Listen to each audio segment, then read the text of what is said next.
सहस्यायम 100,000 मतलब 1,00,000। फिर मंत्र वेद व्यास जी ने महाभारत पंचम वेद रूपी महाकाव्य हमें दिया है महाभारत के रूप में। नारद इतना सब कुछ करने के बाद भी मुझे संतुष्टि नहीं हो रही है। एक पुत्र हुआ था वो भी छोड़ करके चला गया, संतुष्टि नहीं है महाराज। नारद जी ने बोला व्यास जी एक काम कीजिए, आपने जितने भी धर्म ग्रंथ लिखे हैं सब ठीक है, ज्ञान सब में भरा हुआ है, लेकिन जितने भी धर्म ग्रंथ हैं उनमें प्रेम नहीं है। क्या नहीं है? प्रेम। आपने अनेक पुराणों की कथा सुनी होगी, जितना प्रेम रस इस भागवत में बरसता है उतना किसी पुराण में नहीं बरसता। व्यास जी आप एक काम कीजिए, किसी प्रेम के ग्रंथ की रचना कीजिए। क्या कीजिए? प्रेम के ग्रंथ की रचना कीजिए। बोले नारद शरीर बूढ़ा हो चला है, शक्ति नहीं है, अब शक्ति नहीं है। बोले महाराज संतों का आश्रय अगर आप लेंगे आपको शक्ति की प्राप्ति हो जाएगी। तो नारद जी ने अपना पूर्व जन्म का वृतांत बताया कि मैं दासी का पुत्र था। एक बार चतुर्मास के समय में 4 महीने जो चौमासा होता है, चतुर्मास जिसको कहते हैं, चतुर्मास में क्या होता है कि संत महात्मा एक जगह रुक जाते हैं, भ्रमण नहीं करते हैं, चतुर्मास का व्रत करते हैं। 4 महीने तक उनका अखंड व्रत चलता है।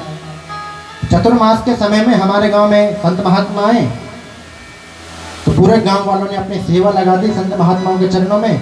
कोई कुछ करता, कोई कुछ करता। मेरी माँ को जो सेवा मिली वो भोजन बनाने के लिए, मैं माँ के साथ जाता था। जब संत महात्मा भोजन कर देते थे तो उनकी जो जूठी पत्तल उठाने का काम था वो मैं करता था। जो पत्तल में जूठा भोजन बच जाता था ना उसको मैं ग्रहण करता था। कौन कह रहा है? नारद जी।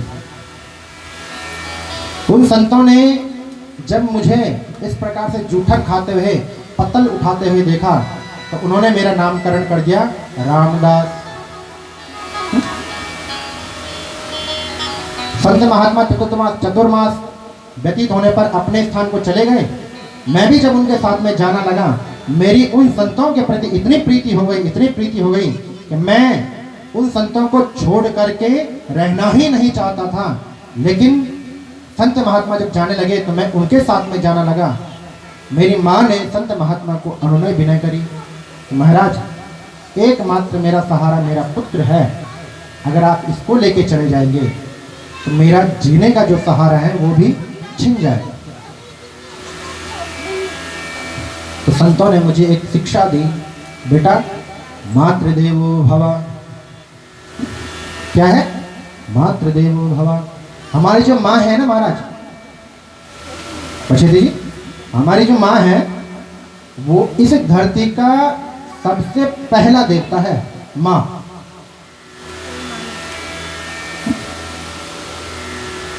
अगर देवता देवी देवता नहीं दिखाई दे तो अपनी माँ को खड़ा कर लो, बस वही देवी है। गणेश जी ने क्या किया था? परिक्रमा करी जब ब्रह्मांड की। मातृदेवो भव। रामदास अपनी माँ में ही देवत्व का दर्शन करो। मुझे संतों ने मंत्र दिया 12 अक्षरी मंत्र, ओम नमो भगवते वासुदेवाय। मैं उस मंत्र का जाप करने लगा, माँ की सेवा करने लगा। एक दिन की बात है, वेद व्यास जी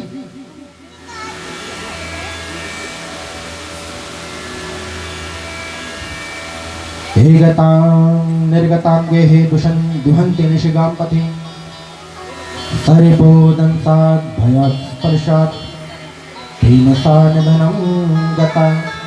एक दिन की बात है, मेरी माँ गौशाला में गाय माता को चारा डालने के लिए गई। घास के बीच में काल रूपी सर्प बैठा हुआ था और उसने माँ का दंश कर लिया। माँ के प्राण पखेरु उड़ गए। आज जब सांझ हुई, माँ घर नहीं आई तो मैं माँ को ढूंढते ढूंढते गौशाला में पहुंचा। जब माँ को मृत अवस्था में देखा तो कहते हैं मेरी एक आंख से गर्म आंसू आए, अरे एक आंख से ठंडे आंसू आए। आंसू होते हैं गर्म ठंडे कि नहीं होते हैं? होना चाहिए कि नहीं होना? होते हैं, गर्म भी होते हैं ठंडे भी होते हैं आंसू।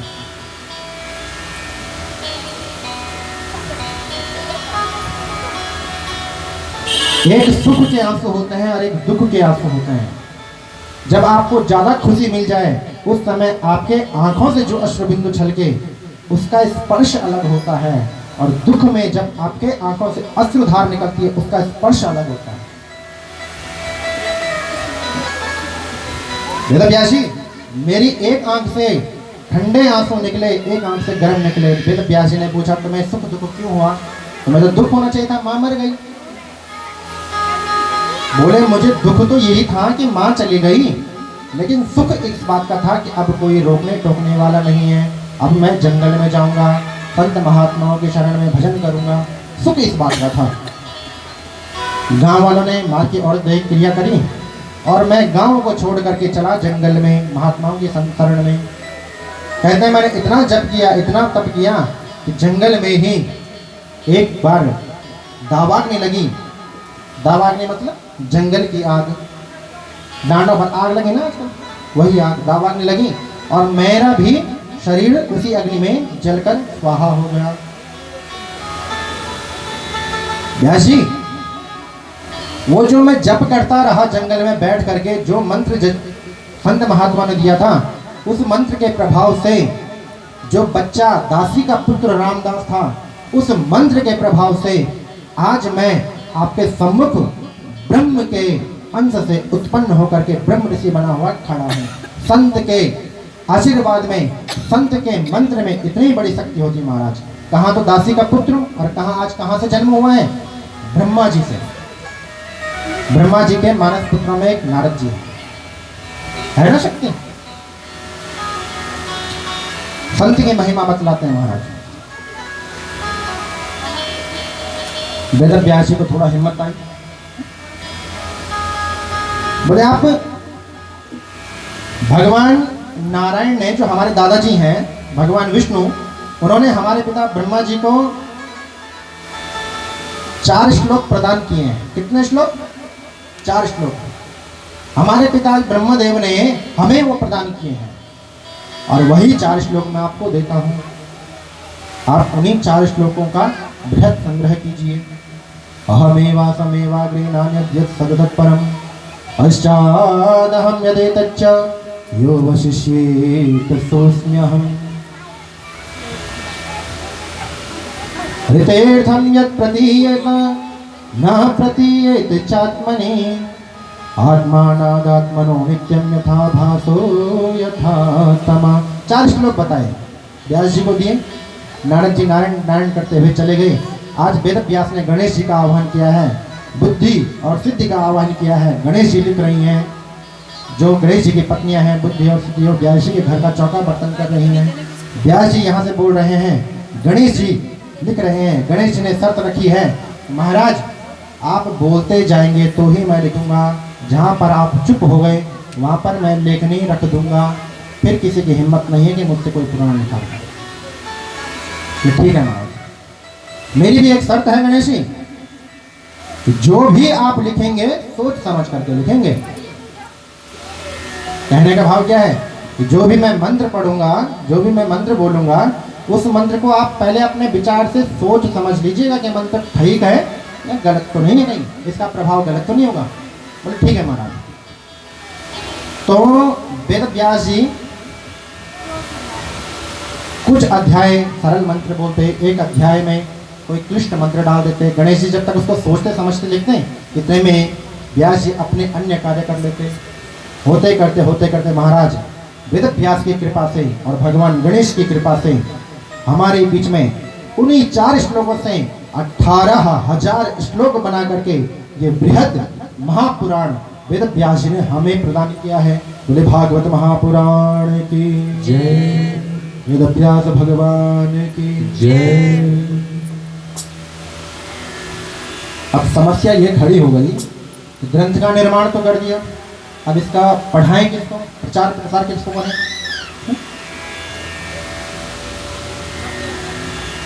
अपने मन के जो चक्षु हैं, जिसको हम अंतर मन कहते हैं, जिसको हम विवेक नेत्र कहते हैं। क्या नेत्र कहते हैं?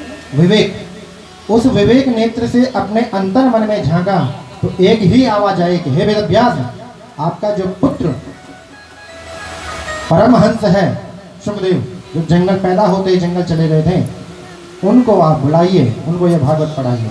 कहते हैं शिष्यों को श्लोक रटा करके जंगल में भेजा, जंगल में भेजा है तो शिष्य गए हैं, श्लोक बोला है। सुखदेव भगवान को देखा निर्गुण ब्रह्म की समाधि में बैठे हैं, आंखें खुली श्लोक सुन करके। फिर सोचा ठीक है, लेकिन जो निर्गुण ब्रह्म की समाधि है मैं इसको क्यों छोड़ूं? कौन सोच रहा है? सुखदेव भगवान। शिष्य वापस आए हैं, वेद व्यास जी महाराज को बताया है कि भगवान जब हमने श्लोक बोला ना तो थोड़ी सी आंखें खुली हैं सुखदेव जी की, फिर आंखें बंद कर ली और निर्गुण ब्रह्म की समाधि में बैठ गए। दूसरा श्लोक रटा करके भेजा, अहोबकीयम स्तनकालकूटम जिघांतया यपाय यदप्यसाध्वी लेभे गतिम धात्रिचितां तदोन्यम तम वा दयालु शरणं व्रजेमा। पहला जो श्लोक था उसमें स्वरूप का वर्णन है, वरहा पीडम नटवर वपुः। सुखदेव ने सोचा ठीक है स्वरूप अच्छा है, हो ना हो गुण खराब हो, जरूरी नहीं है ना कि कोई सुंदर दिखने वाला व्यक्ति है उसके अंदर गुण अच्छे हो, जरूरी तो नहीं। तो दूसरा श्लोक रटा करके भेजा, अहोबकीयम, इसमें भगवान के गुणों का बखान किया गया है। बखान उस समय का है जब पूतना राक्षसी अपने स्तनों में कालकूट नाम का जहर भर करके आई और भगवान को मारने चाहती है, लेकिन भगवान ने यशोदा, देवकी, रोहिणी आदि जो भगवान की 8 माताएं हैं, उन 8 माताओं को भगवान ने जो गति बाद में प्रदान करी है? वही गति आज पूतना को भगवान ने पहले प्रदान कर दी। भगवान की करुणा का बखान है। कहते हैं आज निर्गुण ब्रह्म की समाधि टूट गई महाराज, समाधि टूटी है। शिष्यों से पूछा भाई रुको और बोलो, और मंत्र बोलो, बहुत सुंदर मंत्र है। बोले महाराज हमें तो इतना ही आता है, अगर आपको सुनना है आप हमारे साथ चलिए। हमारे जो पूज्य गुरुदेव है ना, आपके पिताजी पूज्य वेद व्यास भगवान, उनके पास ऐसे ऐसे 18,000 श्लोक हैं, 18,000 मंत्र हैं। आज सुखदेव जी को लेकर के शिष्य पहुंचे हैं सम्यप्रास नाम के स्थान पर बद्रीनाथ जी में। एक शंका और उत्पन्न हो गई महाराज व्यास जी को, अगर मैं अपने पुत्र सुखदेव को भागवत का ज्ञान कराता हूँ तो लोग, संसार के लोग ये सोचेंगे कि इन्होंने अपने ही पुत्र को रटाया, किसी और को भी तो पढ़ा सकते थे। तो कहते हैं भागवत पढ़ने का जो अधिकारी है, भागवत पढ़ने का जो अधिकारी है उसमें राग नहीं होना चाहिए, द्वेष नहीं होना चाहिए, काम नहीं होना चाहिए, क्रोध नहीं होना चाहिए। 10 लक्षण बतलाए हैं भागवत वक्ता के, भागवत का जो अधिकारी है 10 लक्षण बतलाए हैं। आज जनक जी के पास भेजा है सुखदेव जी को। जब जनक जी के पास से बिल्कुल पास होकर के सुखदेव भगवान आए हैं, तब जाकर के वेद व्यास भगवान ने सुखदेव जी को ये भागवत कथा का ज्ञान कराया है।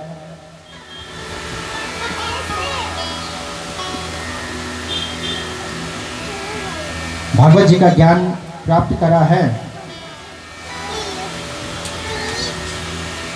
आज सुखदेव भगवान बद्रीनाथ जी से नीचे आए हैं और चलते चलते चलते चलते अपनी दक्षिण दिशा में चल रहे हैं। सूत जी महाराज सोनकादि 28,000 ऋषि महात्माओं से कहते हैं, महाराज ये जो सुखदेव है ना, इन्हीं सुखदेव भगवान ने राजा परीक्षित को अमर कथा सुनाई थी।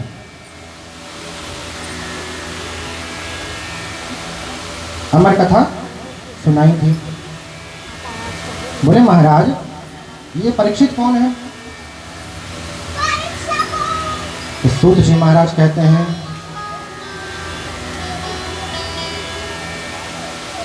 बात उस समय की है ऋषियों, जब महाभारत का युद्ध विश्राम अवस्था में होने जा रहा था। यथा मृधे कौरव संजयानां वीरे स्वथो वीरगतिं गतेषु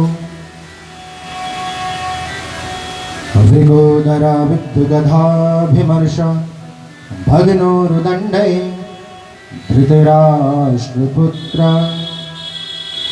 ये जो धृतराष्ट्र के पुत्र है ना सौनक महाराज, कितने पुत्र थे धृतराष्ट्र जी के? 100।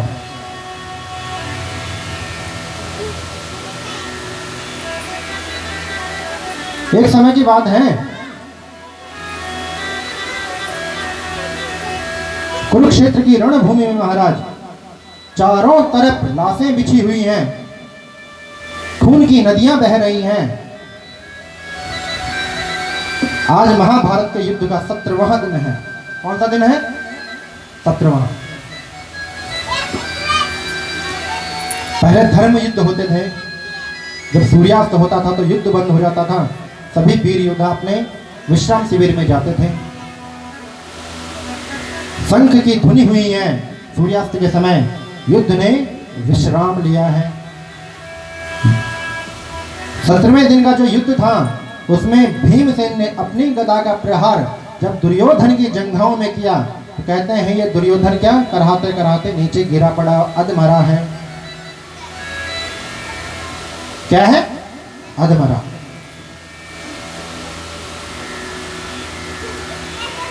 युद्ध विश्राम हुआ, सब अपने विश्राम स्थल को गए हैं। कहते हैं इस युद्ध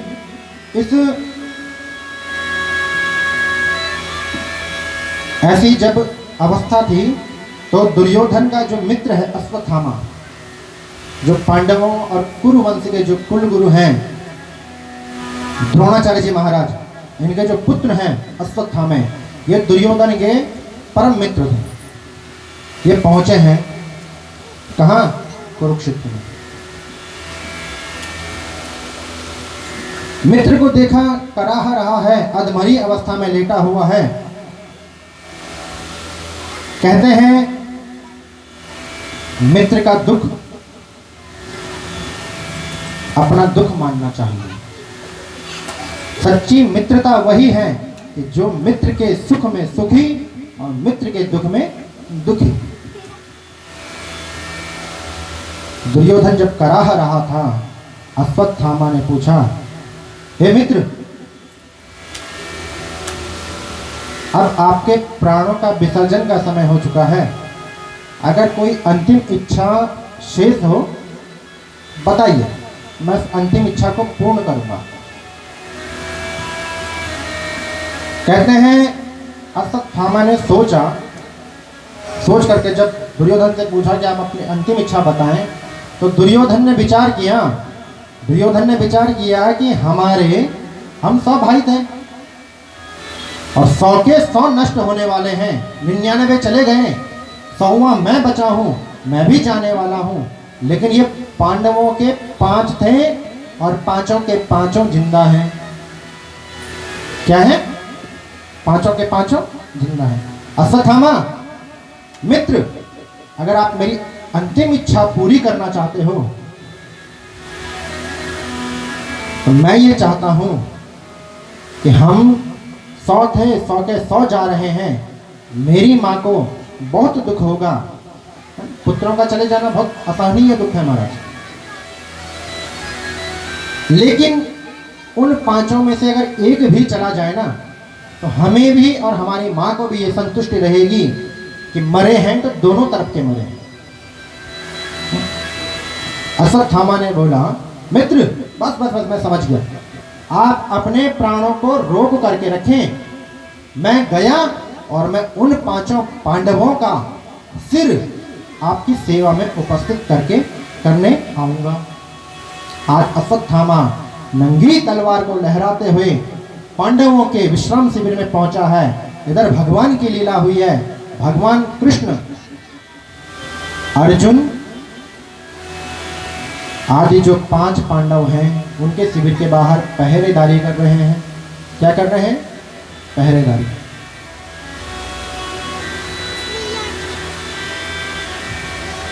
कितनी शक्ति हुई होगी, कितनी शक्ति रही होगी उन पांडवों पे। क्या सच्ची श्रद्धा रही होगी पांडवों की कि जो भगवान साक्षात पर ब्रह्म परमेश्वर उनकी चौकीदारी करने के लिए उनके गेट पर, उनके द्वार पर खड़े हैं। द्रौपदी निश्चिंत होकर के सोई हुई है बच्चों के साथ में।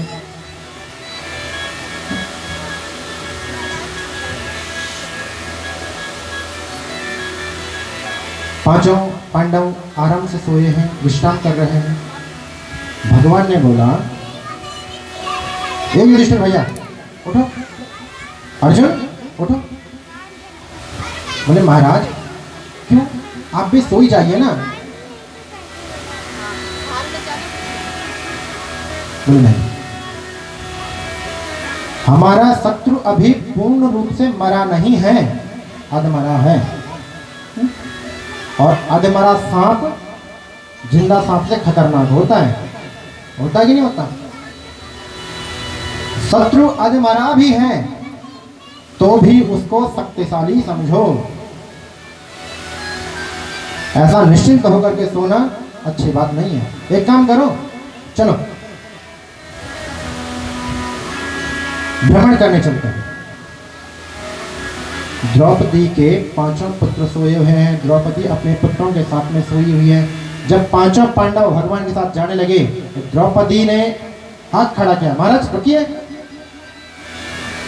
बोले देवी क्या हुआ, मैं भी आपके साथ चलूंगा। बोले देवी आपके छोटे छोटे बच्चे हैं, निद्रावस्था में आप उनकी रक्षा करें, आप उनके साथ में रहें। बोले नहीं स्वामी, अब कल हमारी विजय निश्चित हो जाएगी तो मैं आज आपके साथ चलूंगा। नहीं माना महाराज द्रौपदी ने, चली है। भगवान कृष्ण, पांचों पांडव, द्रौपदी, इधर जब ये अश्वत्थामा है ना, ये पहुंचा है महाराज पांडवों के शिविर में। इसने देखा कि 5 पुरुष लेटे हुए हैं। इसने अपनी नंगी तलवार को लहराते हुए उन 5 के सिर को धड़ से अड़क किया है। एक कपड़े में उन 5 सिरों को रखा है, कंधे में रख करके आज रणभूमि कुरुक्षेत्र में पहुंचा है। दुर्योधन मित्र उठो, तुम कह रहे थे एक पांडव मरना चाहिए, ये देखो मैं 5 का सिर लेकर के आया हूं।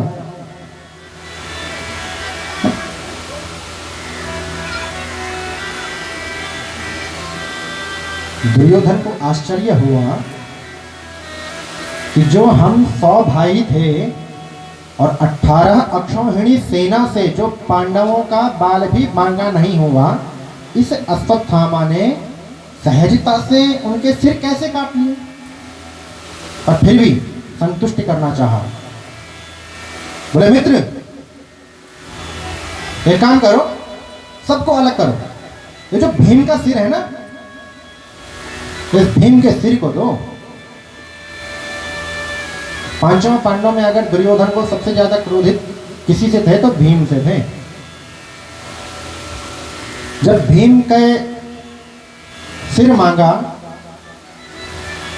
उन सिरों में से एक सिर जब भीम के जो पुत्र का सिर था, जो भीम के समान ही दिखने में था, उसका सिर जब दुर्योधन ने पकड़ा, कहते हैं दुर्योधन ने ऐसे उस सिर को पिचकाया तो वो गरम रसगुल्ले की तरह, जैसे पका हुआ संतरा हम पिचकाते हैं, इसी प्रकार से टूट गया। बोले महाराज अश्वत्थामा घोर अनर्थ हो गया। मित्र अरे ये पांडव नहीं, ये हमारे वंशज हैं।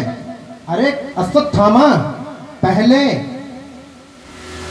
हमारे वंश का निर्वंश हो रहा है। अरे तूने तो कोई पानी देने लायक नहीं छोड़ा है?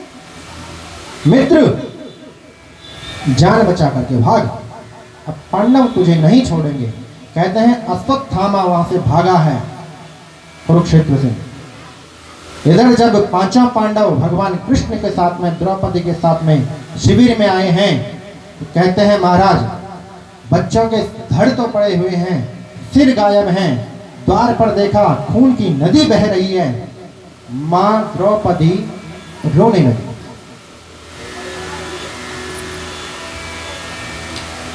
मातः शिशूनां निधनं सुतानां निशम्य घोरं परितप्यमाना। द्रौपदी के आंखों से अश्रुधार रुक नहीं महाराज।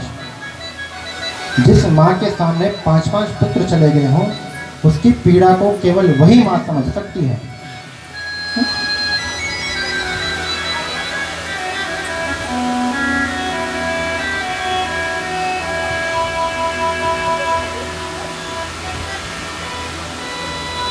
युधिष्ठिर महाराज आए हैं, सांत्वना दी, द्रौपदी रुको, रो मत।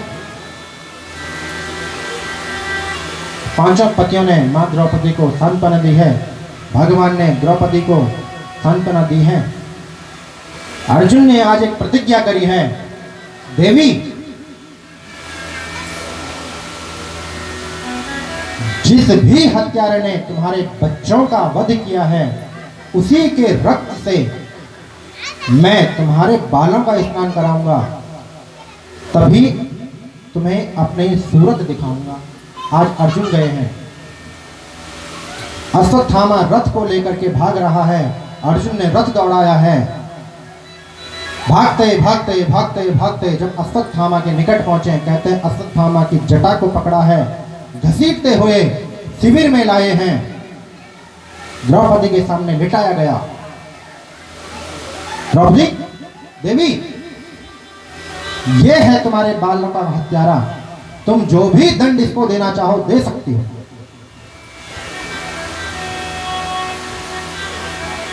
द्रौपदी ने देखा, ये जो हत्यारा ये तो हमारे गुरु का पुत्र है, द्रोणाचार्य का पुत्र है ना।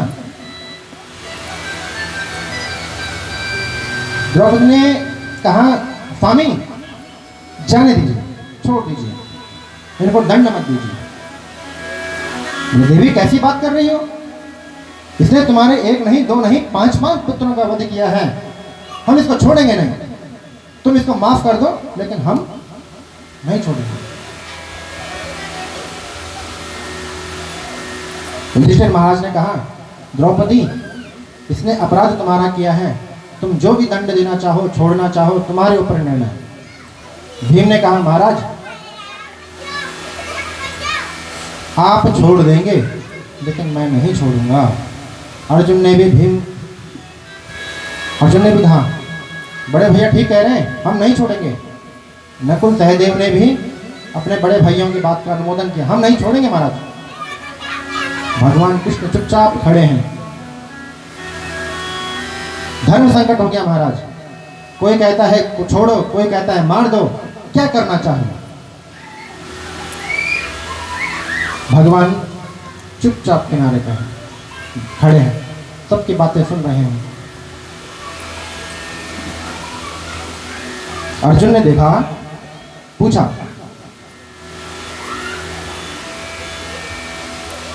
भगवान निर्णय नहीं हो पा रहा है, क्या किया जाना चाहिए? आप मार्गदर्शन करें। भगवान ने बोला कि ब्रह्म बंधुर्न हंतव्य आतिताई बदार्हणा आतताई बदार्हणा। बोले भैया, जो ब्रह्मबंधु होते हैं ना, ब्राह्मण, बधो नान्योस्ति दैहिका, ब्राह्मणों का वध नहीं करना चाहिए। अब अश्वत्थामा क्या है? ब्राह्मण है, द्रोणाचार्य जी के पुत्र हैं, पांडवों के कुलगुरु हैं। बोले भैया, ब्राह्मणों का वध नहीं करना चाहिए, उनका दैहिक वध नहीं करना चाहिए। दैहिक वध मतलब गला काटना नहीं चाहिए, उनको प्राणदंड नहीं देना चाहिए। लेकिन भैया, हे अर्जुन, जो आतताई होता है, उसका वध कर देना चाहिए, बदारहण, उसके प्राणों को हनन कर लेना चाहिए। युधिष्ठिर महाराज हंस पड़े, बोले भगवान आपके जैसे 2-4 न्यायाधीश हो जाए ना फिर तो बेड़ा गड़क है संसार का। आप कह रहे हैं कि ब्राह्मण को मारना नहीं चाहिए और जो आतताई, जो बाल हत्यारा होता है, जो पापी दुराचारी होता है, उसको छोड़ना भी नहीं चाहिए। लेकिन ये जो अश्वत्थामा, ये दोनों हैं, बाल हत्यारा भी है और ब्राह्मण का पुत्र ब्रह्मबंधु भी है।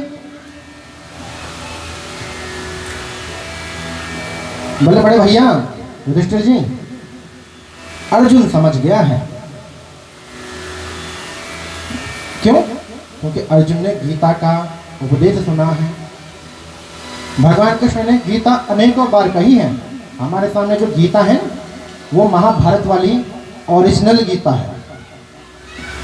भगवान ने गीता युधिष्ठिर महाराज को सुनाई है, हनुमान जी को सुनाई है, अनेक महापुरुषों को गीता सुनाई है। अर्जुन समझ गए हैं। अर्जुन ने आज अश्वत्थामा को घसीट करके बीच सभा में ले गए। एक तरफ के दाढ़ी, एक तरफ के बाल कटवा करके अश्वत्थामा के सिर में जो मणि थी, कौन सी मणि? ध्यान रूपी मणि। अब ये नहीं कि वे के पास उनकी चमकती मणि रहे, बोल नहीं, उसकी जो मणि थी वो शिखा थी। ब्राह्मणों की जो मणि है ना वो शिखा है महाराज। उस शिखा का छेदन कर दिया, लात मार करके, बेइज्जती करके आज अश्वत्थामा को भेजा है, भगा दिया शिविर से। जो ब्राह्मण होते हैं ना, ब्राह्मण, उन पर कभी भी हाथ पांव का प्रहार नहीं करना चाहिए। भगवान कृष्ण ने कहा है ब्रह्म बंधुर न हंतव्य। ब्राह्मणों का जो वध होता है ना महाराज, ब्राह्मण को आप बेइज्जत करके निकाल दें, वही उनका मरण के समान है।